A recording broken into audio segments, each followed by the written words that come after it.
Welcome to Make Your Mark podcast, where guests share their experiences, insights, and tactics to help you accelerate your business. So building, scaling, and monetizing your business is made easier. And I will be your host, Kay Suthar. Hey everyone, welcome to another episode of Make Your Mark podcast. And oh boy, do I have a treat for you today. Today, we're going to be speaking with JJ. Now, she is an empowerment strategist and the creator of Empower Mind Network. Now, the reason why I decided that she needs to be on this show is because a lot of people lack in the whole idea of, the emotional side of it and empowering and, the whole mindset and everything. That comes last when it comes to business, but that's not the case. In fact, JJ works with the conscious spiritual truth seekers who want to remove emotional blocks to success.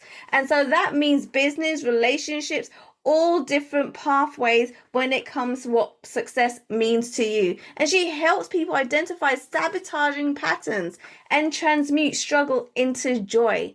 Through a series of clarifying exercises, she's able to curate a personalized roadmap to emotional healing. So I would love for you to all, get together and cheer JJ on, because this is going to be an epic episode with her on here, and she's going to give us some awesome insights. It's going to be absolutely amazing. JJ, welcome to the show. Thanks, Kay. Excited to be here.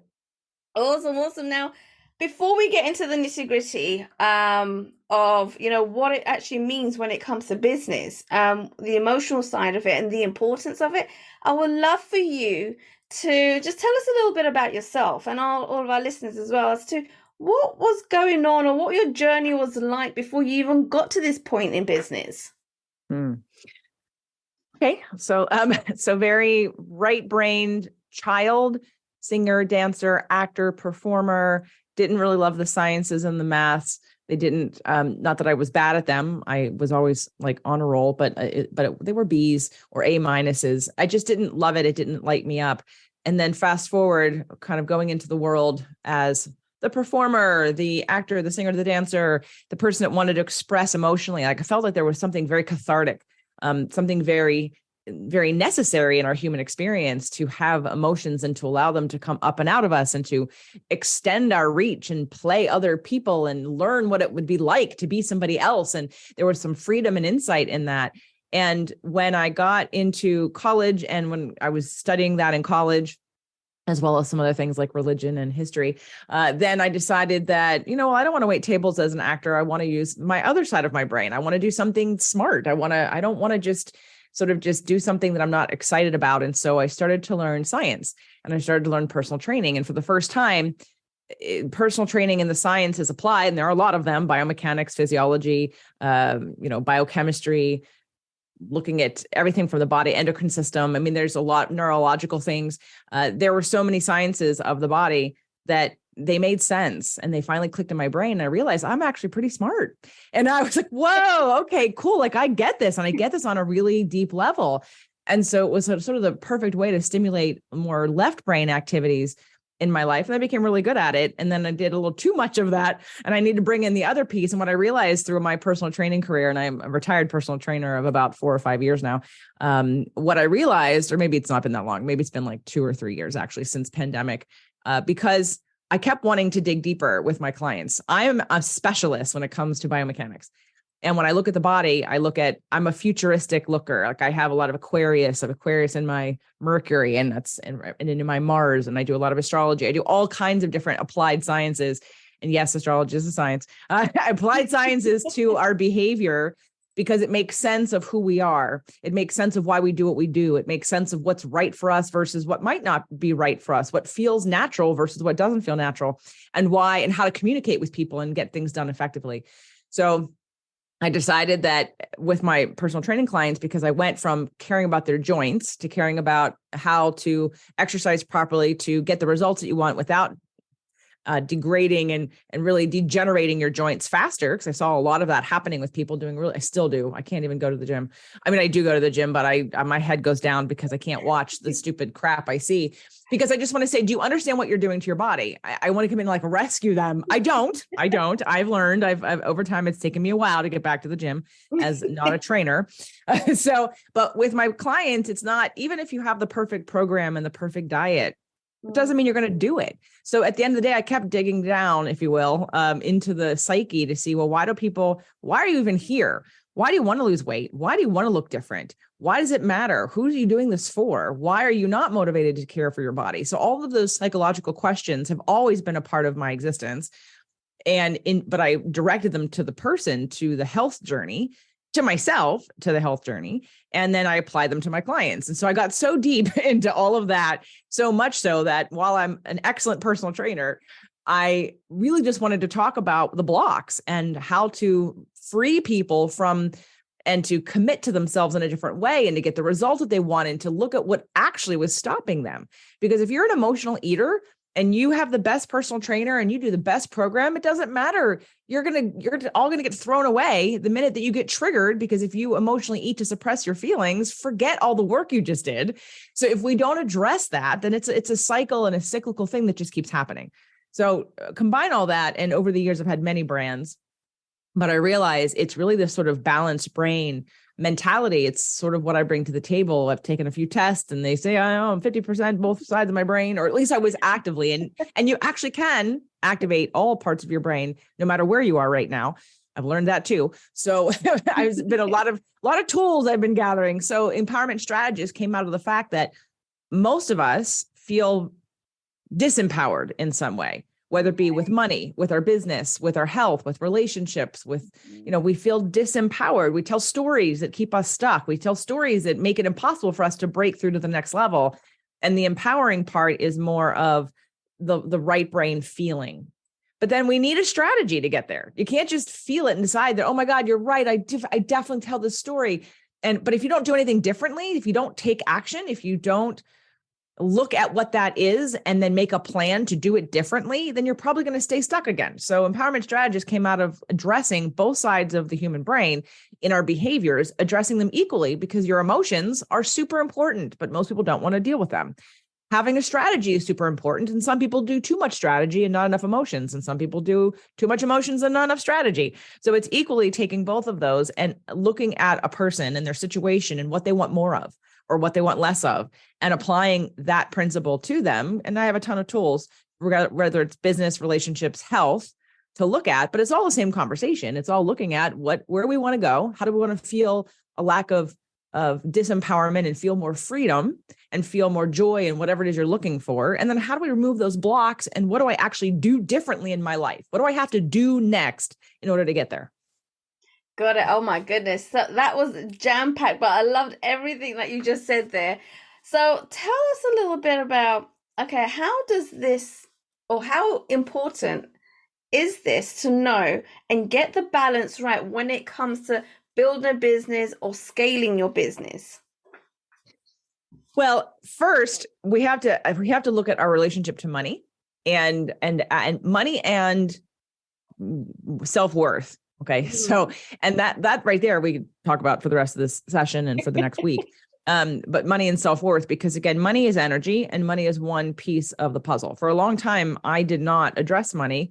I still don't on the show, but that's going to change next week because I have a mastermind. I've had a mastermind for many years.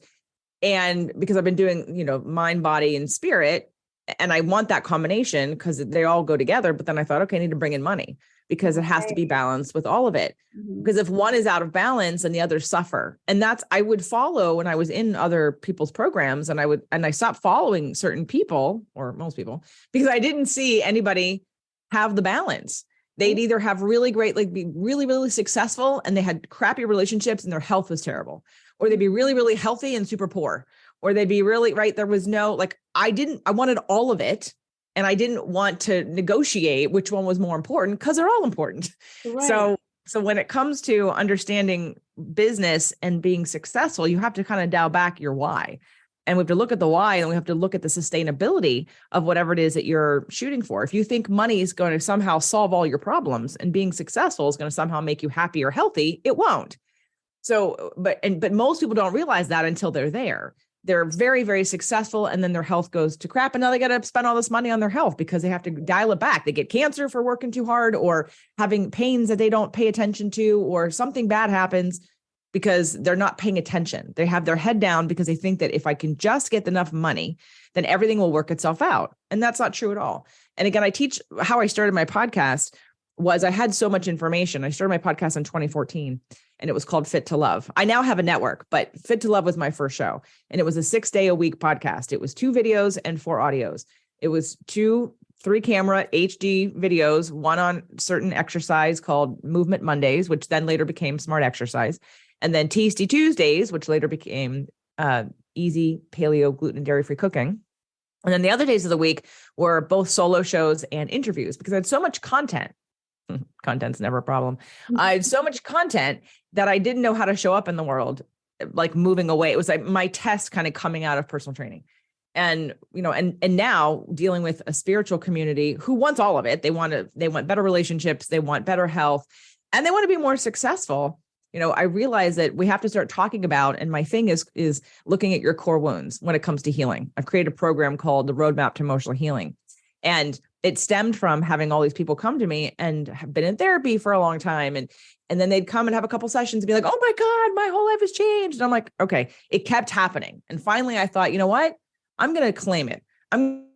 3, there's probably more like 6 reasons why talk therapy is ineffective. And I created this little class on it, which anybody can watch. It's on my website. 3 reasons why talk therapy is ineffective. And when I dial back and look at sort of what I think is important, where to start in this roadmap to emotional healing, it's looking at your core wounds. And then I took it one step further and say, well, how do your core wounds affect your business? Your core wounds affect your business because they run everything, because they shape the way you see the world. Yes. And if you don't, in law of attraction terms, you can want something that you don't have. You can want a lot of things. You can say, I want to be a billionaire. I want to be a multimillionaire. And you may really, really, really want it. Mm-hmm.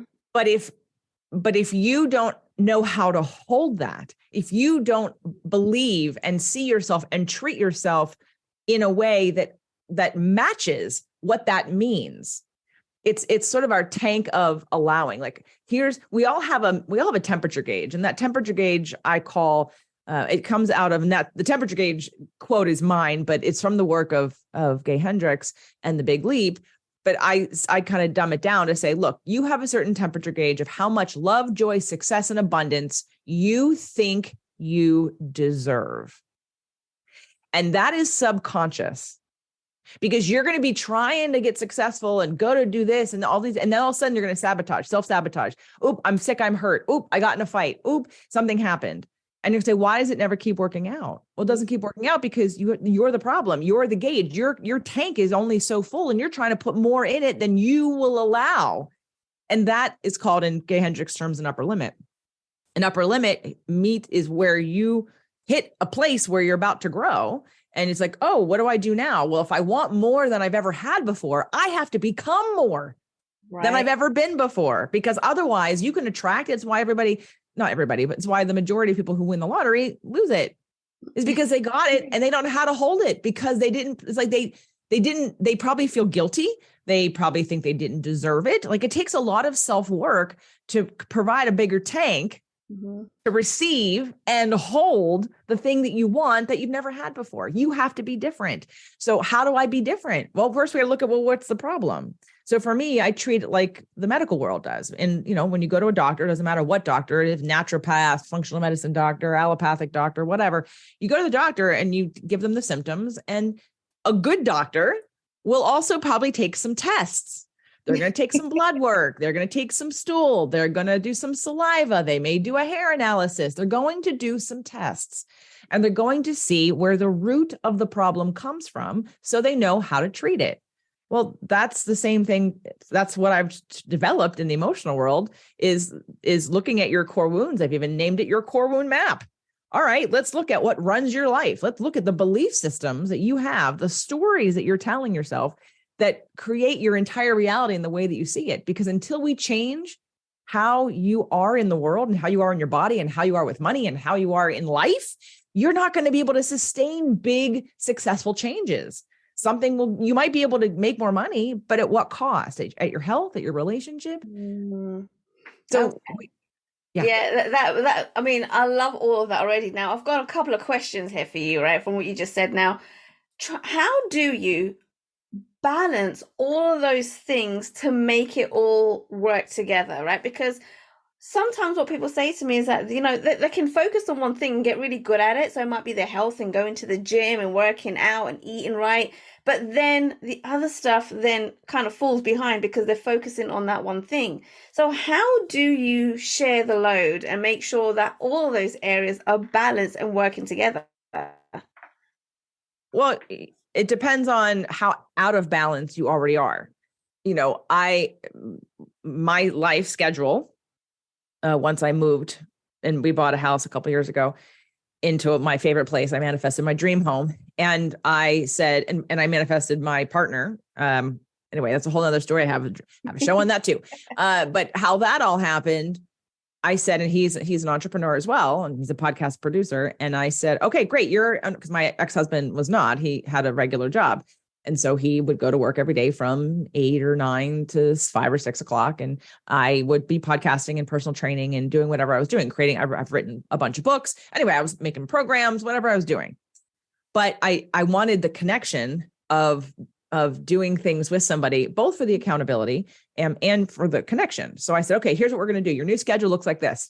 Every Monday, Wednesday, and Friday, we're going to go walk on the beach. We're not working before 10. Well, actually, we now don't work before noon most of the time. This interview is an exception. But otherwise, our schedule is blocked until 11 or 12 every day.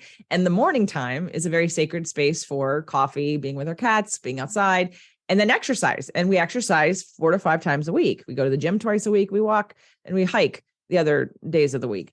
Or we find something else to do. But it becomes part of the daily routine. It's not that I have to focus on it. It's part of my schedule. It's a priority. Therefore, it's in my schedule. It's not something I have to try to do. It's in my schedule, right? So it's about taking these new habits and making them a part of your life and your lifestyle. They're not temporary. They have to be something you commit to forever, basically. And yes, do we take weeks off at times because we're traveling or something when we're in Italy for my birthday? Of course we did. But we come right back to what is my normal schedule here, 80-20. It's what you do 80% of the time, not what you do 20% of the time. So good job going to the gym for that 1 week, but it's not going to produce a lot of results if you don't make it a habit and you don't commit to it. So I would look at what's out of balance first and focus on some of the easiest things that you can just start to get in there. Things that you can, like I just started a new meditation practice yesterday and a new mantra practice. And I thought, okay, where am I going to put this? Where am I going to put this? And I thought, oh, I'll put it in while I'm taking a bath. Like I'm going to, as the bathtub is filling up, I'm going to do my mirror practice and my 6-minute meditation before I get in the bath. Or I can do the mirror practice and do the 6-minute meditation in the bath, right? So I was looking at, and then when I don't have a bath, I can just go in the bathroom and it only takes 10 minutes. And I can just do that. That's 10 minutes of time as I'm getting ready, whether I shower or not shower. At some point in time, I have a costume change. So I can do it, in the costume change period, but it's looking for where can you fit it? It's not trying to pile more onto your schedule necessarily. It's trying to be efficient. Yeah, absolutely. And that brings me to another question. And you hit on it slightly where you mentioned, oh, wow, yeah, you went to the gym that 1 week. Right. But you need to stay consistent, right? Especially when you're forming new habits and you're trying to create this life and be this other person that you want to be to better yourself, to grow and progress. So how do you stay consistent, stay disciplined, motivated, all these things that's going to help us get consistent and get to our goals? I mean, what is the key aspect here to just keep on going and staying consistent? Because a lot of people fall off track. Right. Well, again, that goes back to the why. You have to, you really do need to know the why of why you're doing what you're doing.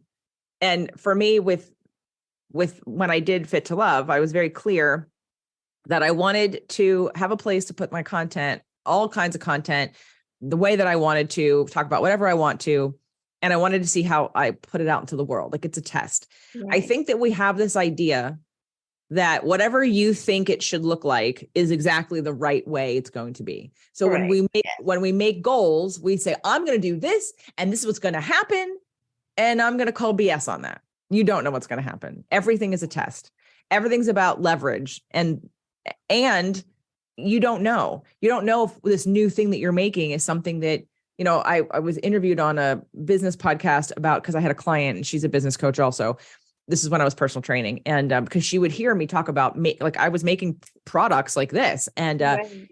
and she was like, can you come on and talk about how you make products? Because I'm very, very efficient in how I make a product. Mhm. And I said, okay. So I created like this little mini course called like the 5 steps to efficiently creating your product. Because so many people, and I did this too, which is why I know, they go, oh, I have this great idea. I'm going to make this thing for all these people because they need this. And then I'm going to spend all this time and possibly money on making this thing that I haven't tested. And I'm so excited about it because I am 100% sure you need this. My clients and people need this. They need to be doing this. So let me go ahead and spend all this time on making this. And then I'm like, okay, who wants to buy it? And then nobody buys it, or a couple people buy it. And then you're like, well, what happened? This is great. Put money into marketing, put money into ads. Why is nobody buying it? Well, I don't know, because you didn't ask anybody if they wanted it. Right. So taking back to like the why am I doing anything that I'm doing? Because it's not about being in so left brain action. Again, let's go into intuition. So I teach a lot, law of attraction, intuition, frequency, allowing, leverage. When something goes viral, nobody knew it was going to go viral. That's like a thing, right? Oh my God, it went viral. It caught a wave. It's called leverage energetically, right? There was a need, somebody picked it up and it flew. And that's exactly what I wanted to create with my podcast. And I thought, all right, what subject matter? It was so obvious after it happened. What subject matter does the world and the universe want me to show up with? Because I was doing all of it. And then after a year and a half and 350 episodes, I said, okay, they can't find me. Fit to Love is not specific enough of a brand to tell people all of the very specific things I do. And so I decided to take my 6-day-a-week show and make 6 new shows. Wow. And I rebranded them all their own show. And the first one I put out into the world because it was the easiest and the fastest, because I had no landing pages. I had no products. I had no coaching. I had no website. I had nothing. I'm like, I'm just going to put this out into the world and I'm going to let it go. And I'm going to move on. And I'm going to work my way to the podcast that I have products for. So I can build the landing pages and I can get the lead magnets and I can get it all. And I didn't even make it to the 3rd show. And the first show, which is called Spirit, Purpose, and Energy, which is where I do law of attraction and intuition, meditation, psychic abilities, blah, blah, blah, all the things. I had people like, oh my God, this is amazing. It's changing my life. Where do I get more? I was like, what? So within 2 months, I had an audience of people clamoring for more.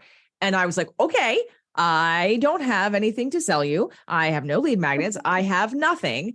But what I love is that I didn't expect it and you're coming to me. Mm-hmm. And that's the power of podcasting to me. And when it comes to law of attraction, I love it because I put out content one time and then people will listen and either resonate or not resonate. And if they resonate and they listen and they like it and they use the tools I talk about, they don't even need me. They don't need to hire me. They can get results on their own. And then they come back and go, oh my God, this is working. I want more. What more do you have? I want something else. And so then they're asking you to start creating things, which I did. And I started creating things. And that has been the dance of my business ever since. That happened in 2016. Yep, 2016. October of 2016 is when I launched Spirit, Purpose, and Energy. And then the rest followed after that. And which is why one of the reasons why I have a network. And that show just sort of took off and people still share that show with all their friends. Like, oh my God, I'm going to share. Like, I don't do any marketing for my show except on the, I hold the container of people coming to me because I've already put out into the world. Right. So but I know my why. And again, I also understand that, and I want to use law of attraction. I want to understand this whole idea of leverage, this whole idea of I'm not going to effort so much. I want to just do what I do and then I want to allow it in. I want to attract it in. I don't want to effort it. I want to beat it to the ground because that actually repels people. I want to be passionate about what I'm talking about. And I want everybody else to find it and then come. And that's exactly what happens. And so when you talk you balance it all? Well, what are we balancing? Because I do my show. I come on other people's shows sometimes. I have live events, I have programs, but I have a lot of downtime because I've designed my life that way. I've been able to get to the place where I only work with the people that listen to my show. So that's easy. So I'm not constantly on a hunt to try to find new clients because they find me I put out an application. Oh, I'm doing a new group, a new 3-month beta group. Who's interested? Application. Great, cool. I don't have to try to sell them. I just invite them and then they can come on and then we talk and they're already ready. There's no, here's who I am and here's what I do because they listen to my show. It's so easy. Wow. I love that. Now, I guess one of the main questions I'm thinking about, and probably the listeners will be thinking about, is, okay, this is all really great stuff, right? And you just simplified it all by just saying, know your why, right? And then put the invitation out to your community to see if it takes, if it's something that you want to create. But then how long does all that process take, right? How long did it take to build that community, to create programs? Because people kind of want the results right now, right? People needs to pay the bills right now. So what does that time frame look like? Well, there's only 3 ways to make money. There's sell, get more clients, raise your prices with the clients that you already have, or sell more to the clients you already have, not just raise prices, but like bundle things. Okay. Yeah. So rather than, so you can take whatever you're working with right now. People often don't see what's right in front of them. And that's where you think you have to go create something brand new that nobody's ever heard of. And somehow it's going to be a big hit. I don't want you to chase money. When you chase money, you're always behind. Right. Okay. When you understand, and what I mean about your why is what kind of life you got to like work backwards. What do you want your life to look like? Did it take me a minute to get to this place? Absolutely. But all along the way, my why kept me centered. My why kept me understanding why I was doing what I was doing and made me committed to it. If you're just chasing money, you will lose commitment because you're looking for that quick, oh, it worked, now I'm interested. No. You have to choose something that you would do no matter if you made money at it or not. I am incessantly talking, like nauseatingly. I mean, not as much anymore because of a podcast. So I put on the podcast. But before with my clients, they loved me, but they're like, Jesus, she just doesn't shut up about the emotions. Like all she wants to talk about is my freaking emotions. And she wants to understand how things work, right? Like it's all I talked about, even though I was personal training. So it was very obvious and clear that I'm so lit up about helping people get cleared, feel free, feel connected, feel empowered, because I see it mechanically. Problems and I go, oh, let's just put this here and move this here. And no, that's not what happened. I had a client who was in one of my beta programs last year who had 30 years his dad, and he was going to therapy at the same time. And he came on to a platform that we use in the groups, and he left a message and he was like, oh, yeah, my therapist, we're working on the anger about my dad and da. He told the story. I said, stop. You have misinterpreted the story. Let me rephrase that. And I just rearrange it. And all of a sudden he was blown away of like 30 years of pain wiped away in one conversation. And now when he looks back, he sees it differently. And now he doesn't carry that anymore. And he's like, is this how simple this can be? I said, yeah, this is how simple this can be. We walk around with these limitations and these limiting beliefs and stories that don't support us because we don't understand. We have limited information, and it's the same in business. And it's the same in, if you look at people, I learned in networking events, because that's how I started when I started my business. And I noticed that because at networking events, and I hate them, and they worked, but everybody was always stressed.